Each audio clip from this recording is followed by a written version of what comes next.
All right, I'm gonna show you the basics of doing a recipe-based crafting system, which the screenshot you're seeing right here is from Castle Miner Z or Castle Miner Z. It's an old game from the arcade classics of the Xbox 360. If any of you remember those, or remember this specifically, and all we really have here, sorry, all we have here is we have buttons of our items that we want to craft, and that's really it. It's showing us our inventory so we can easily see if we have the items. That's just visual aesthetics that you can easily add in, which of course is gonna how it's gonna look is gonna vary depending on your own inventory system.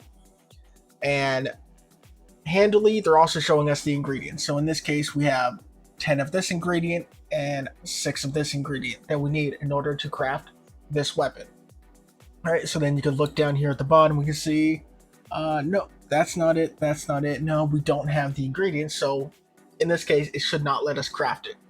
All right, so in its basic form here, I just have a V-box here that's showing us its crafting, and then we have our 3 item buttons. They have, as a translation to this engine, probably a texture button that's working here that you can click on. In this case, we're just using a regular button with some text, but of course, you can easily change that to adapt to your own visual aesthetic. Now, we'll note that things are a bit smaller here just because I apparently deleted the version that I had where everything was large, so I'll make sure to use my magnification to help make up for some of that. So what we're going to have here is we're going to come in, we're going to click, and we're going to be able to craft things. So if I run this, right, I'll move this over here. We can see it here. It's a little small, but I'll use zoom in with the magnifier. We can see I have my inventory here: 8 sticks, 3 gold, 2 silver. So if I were to click on the wood sword, you can see we come back with true. We can craft it. We have lost 3 of our sticks, and we have 1 wood sword. We could do that again. We lost 3 more sticks, so we're down to 2, and now we have 2 wood swords. Now we can see with these that we do require 3 sticks. So if I try to do it again, you can see we got hit with a false. We could not craft anymore. We still have 2 sticks, and we still only have 2 wood swords. All right, so likewise, if we do butter shoes, we're going to use 2 gold. So we are now down to 1 gold from 3. We have 1 butter shoes. Click that again. And false, we don't have enough to craft anymore. Right, so we're still sitting on 1 gold.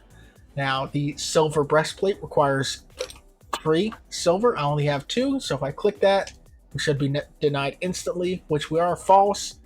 Still have 2 silver, and the breastplate was not added.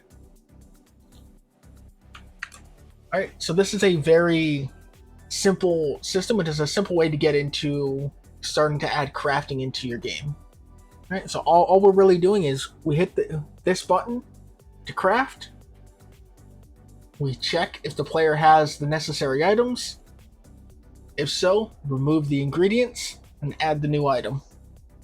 And if not, do nothing. Or in your case, in the game, where you might have a cancel or error sound or or something. So let's jump into the script. All right. So to start off, again, remember this is text and all that is smaller here. I did zoom in to 236%. And zoom in a little more. Let's go 250. Hopefully that's fine for you guys. I tried to get something that was close to what we had, so hopefully that works out. All right, so we see here I just have an inventory. Of course, this might be on your player, this might be on your global singleton autoload, whatever, right? The point is, again, we're just showing you systems. It's up to you for your implementation. But this is what we saw before: 8 sticks, 3 gold, 2 silver. Our recipes is a dictionary of string dictionary, and this just has our item and then the recipe in the form of a dictionary, which is just an ingredient and how much we need. Ready, I'm just showing us our inventory, and then I'm just running through and connecting our buttons. Okay, now in my case, since I do have a label, I'm just making sure. I'm checking if the child has a button, then we'll try and connect the press signal to the craft button pressed function down here, and we're using bind because we want to append the source. So if you're doing this through the UI, right, it's the same thing as coming in here, doing pressed, connect to your function, going to advanced, and hit append source. This is the same thing that we're doing here, just in code. All right, so on our craft button pressed, we're going to go ahead and create a variable for a bool. This is crafted. This is just to capture our return value so that we can print it later, and then we can print out the inventory.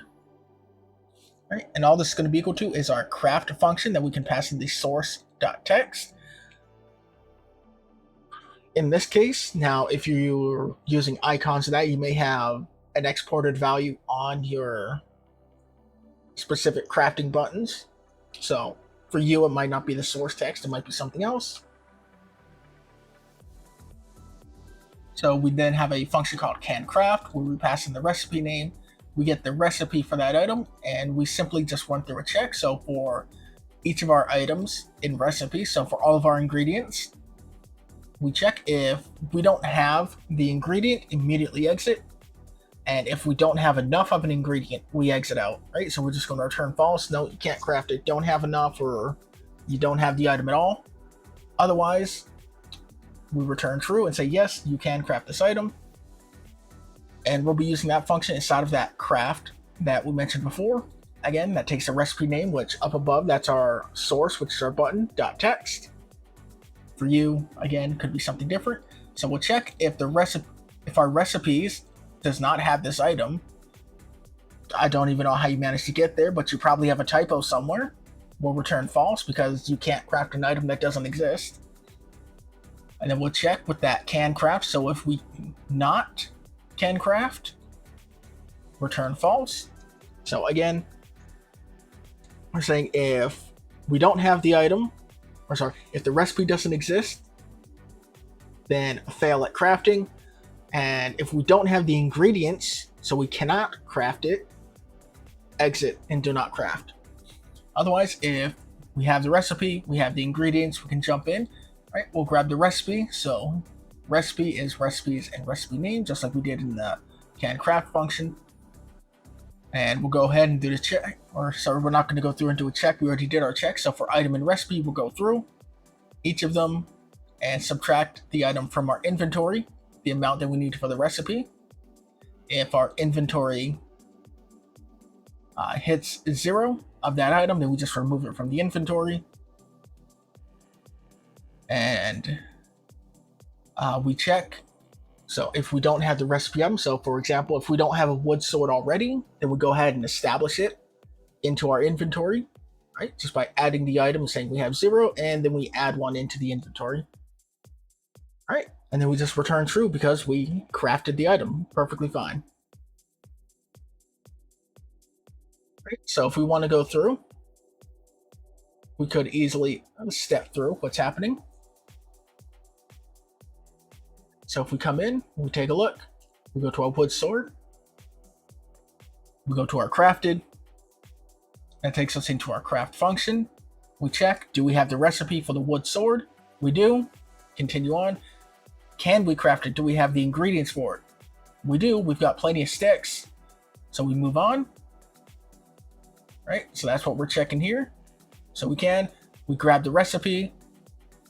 Then for each ingredient in our recipe, remove the item. If we don't have any more of that item, erase it.